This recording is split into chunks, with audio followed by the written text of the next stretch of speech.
मंत्री माननीय चेतन कश्यप जी, इस अवसर पर पीएस राघवेंद्र सिंह जी, कमिश्नर चंद्रमौली जी, हमारे सभी अधिकारीगण और सारे युवा उद्यमी मित्रों और आप सबको दोनों हाथ जोड़ के बधाई देता हूं। और आगामी दीपावली और सच में तो धनतेरस तो आज ही मन गई। जोरदार अभिनंदन करें हमारे आज के इस आयोजन के लिए। सिंगल क्लिक से 200 करोड़ रुपए की राशि, और केवल राशि नहीं, राशि के साथ कई प्रकार के अलग अलग यहाँ उद्योग व्यापार व्यवसाय को बढ़ावा देने के लिए जिस प्रकार से हमने ये कार्यक्रम की रचना की है।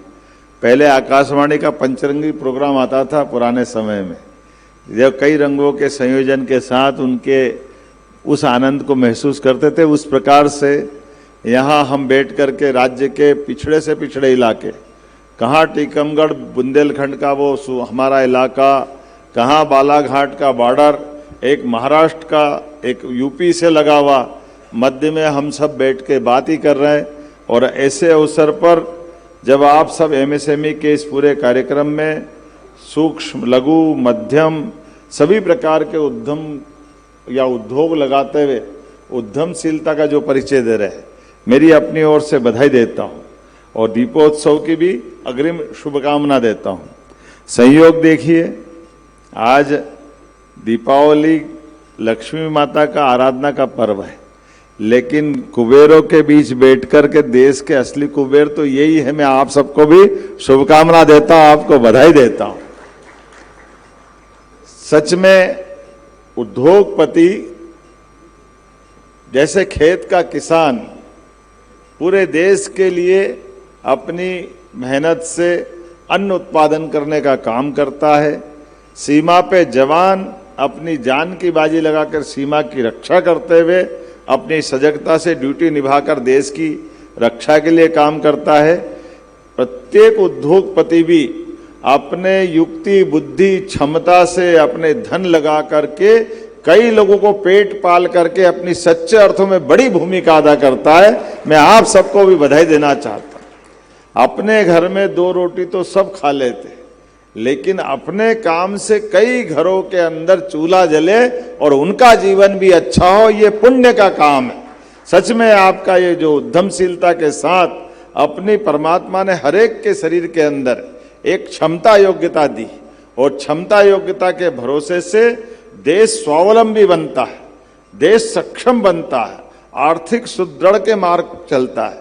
और अतीत के कालक्रम में हमने देखा है कि हमारा देश सदियों से, इसके लिए उपमाएं तो इतनी बड़ी बड़ी कि ये ऐसा मानते कि सोने की चिड़िया है, लेकिन हमारा कालक्रम थोड़ा सा सजगता का, नूतन नवीन नई टेक्नोलॉजी कई प्रकार की चीजों में जाने अनजाने जो हमारे अपने मूल भाव थे उसमें कहीं गलती हुई, और अतीत के क्रम में ऐसे उद्यमशीलता के आड़ में देश ने गुलामी की दास्तां भी भोगी।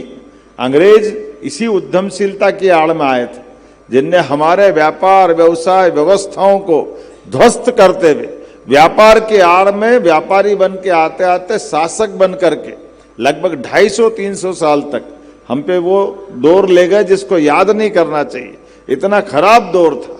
कहाँ ढाका की बनने वाली मलमल, जिसमें हमारे कुशल कारीगर अंगूठे का उपयोग करते थे, लेकिन केवल व्यापार व्यवसाय से धन कमाने की लालसा में हजारों लोगों के अंगूठे काट करके उनने अन्याय करने का काम किया। कई लघु उद्योग कुटीर उद्योग जिस प्रकार की दुनिया में हमारा अपना वो पहचान थी, लेकिन बदलते दौर में यशस्वी प्रधानमंत्री के नेतृत्व में हमें इस बात की प्रसन्नता है, अब हम सोने की चिड़िया नहीं, ये सोने का बाज बनने जा रहे हैं। जोरदार अभिनंदन करें।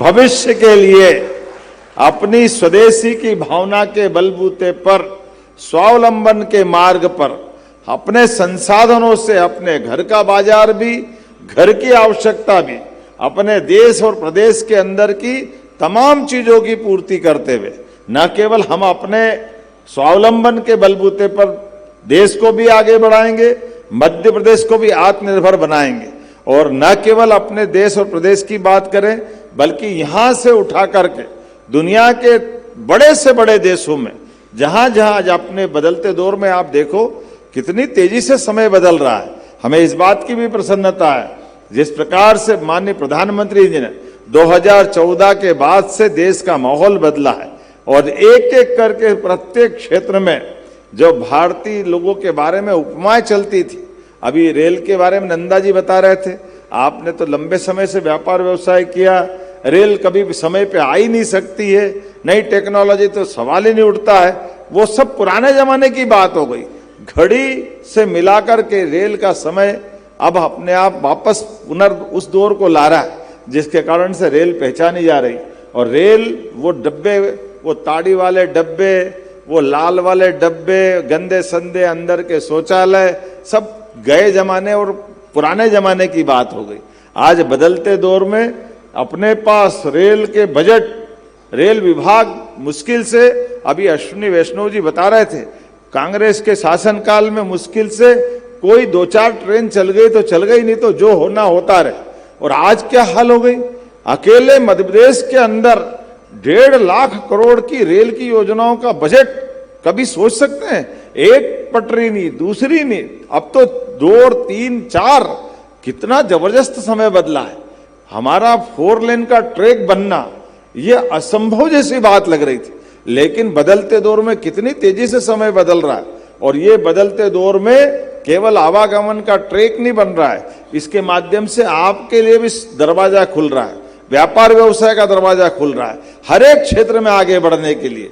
हमारी सरकार ने भी अपने सारे कामों को करते करते, जैसे कि आपको सबको जानकारी है, हमने अपनी सरकार के गठन के साथ भी हमारे प्रत्येक क्षेत्र में गरीब आदमी की जिंदगी अच्छी करने के लिए, व्यक्ति का टैलेंट तो है, अवसर की प्रतीक्षा है और अवसर उपलब्ध कराओ उनकी उद्यमशीलता के बलबूते पर।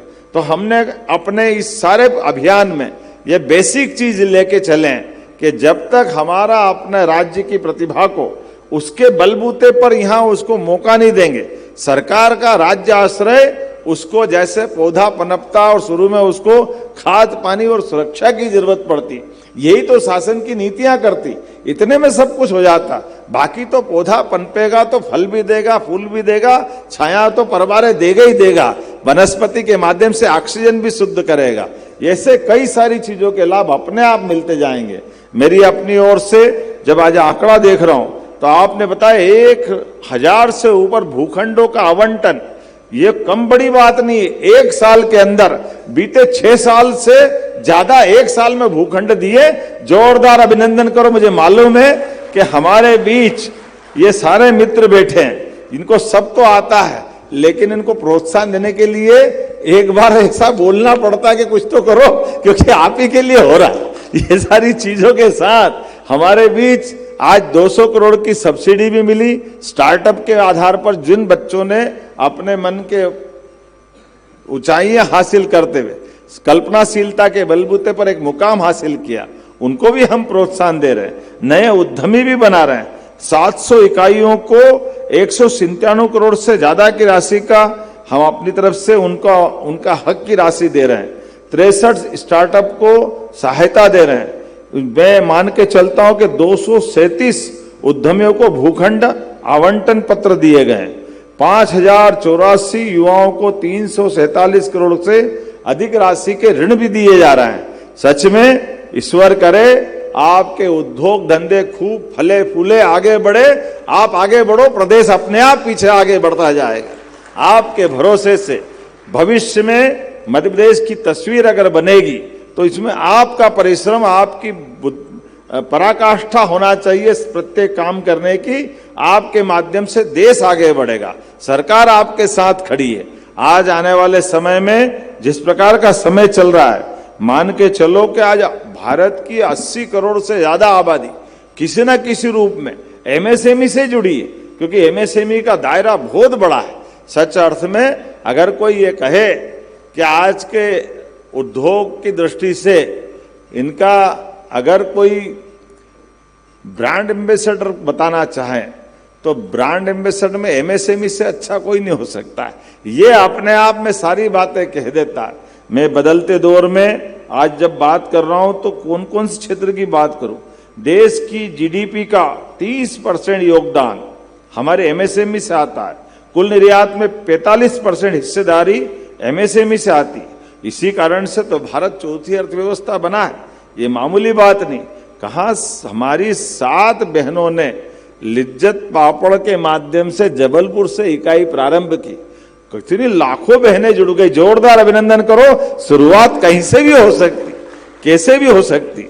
आज हमारे बीच में भी माहेश्वरी साड़ी, सीहोर का सरबती गेहूं, रायसेन का बासमती चावल, भोपाल की जरी, झाबुआ की गुड़िया, डिडोरी का सिरुअन्न अंतर्राष्ट्रीय ब्रांड बनने के मार्ग पे जा रहे हैं।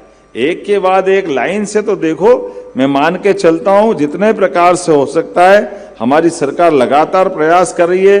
4 लाख से अधिक विनिर्माण एमएसएमई इकाइयां हमारे यहाँ रजिस्टर्ड है और इनको सबको कोशिश कर रहे हैं एमएसएमई के सारी सुविधाएं एक छत के नीचे मिल जाए। ऐसी बहुत सारी बातें मैं कह सकता हूं, लेकिन समय ज्यादा हो गया और मैं थोड़ा सा देरी से भी आया, इसकी क्षमा चाहते हुए एक बार फिर इस पूरे आयोजन के साथ आगामी का दीपावली का पर्व भी आप सबके लिए फलदायी हो, शुभदायी हो और लगातार ऐसे विकास के मामले में हम लगातार इसी एक के बाद एक नए नए कदम उठाते हुए बार बार मिलते रहेंगे। इसी शुभकामना के साथ मेरी अपनी ओर से पुनः आप सबको बधाई। बहुत बहुत धन्यवाद। भारत माता की जय।